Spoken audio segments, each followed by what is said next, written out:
समोरच CCIचा क्लब आहे, बॉम्बे जिमखाना आहे, जिथून तारेच्या कुंपणावरून आम्ही कारण पत्र्याची पेटी घेऊन गावाकडनं ट्रकानं आम्ही त्यावेळेला गेलेलो 1994.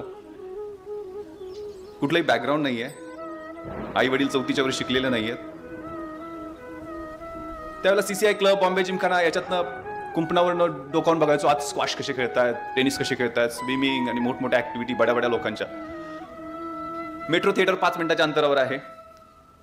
तिथं सिनेमाचा प्रीमियर शो चाललेला असायचा. मग प्रीमियरसाठी अगोदरच गर्दी असायची, बाउन्सर उभे असायचे ते दोरी लावून. आणि मग शाहरुख खानचा एखादा कभी हा कभी ना, मला आठवतं सिनेमाचं नाव सुद्धा, त्याला त्याचा प्रीमियर होता. आम्ही 2 तास शाहरुख खानचं दर्शन घ्यायला तिथं उभा राहिलेलो होतो. आणि ते बाउन्सरच्या शिवाय खायच्या, तो काहीतरी बोलेल.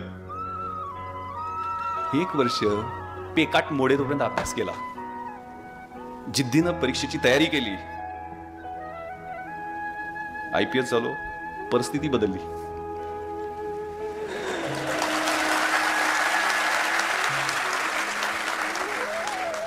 15 रुपयाच्या वर कधी राईस प्लेट खरेदी करू घ्यायचो नाही.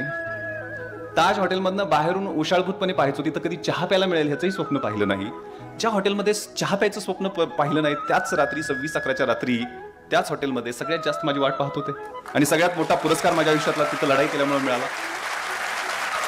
असेच नवनवीन व्हिडिओ पाहण्यासाठी या चॅनलला सबस्क्राईब करा.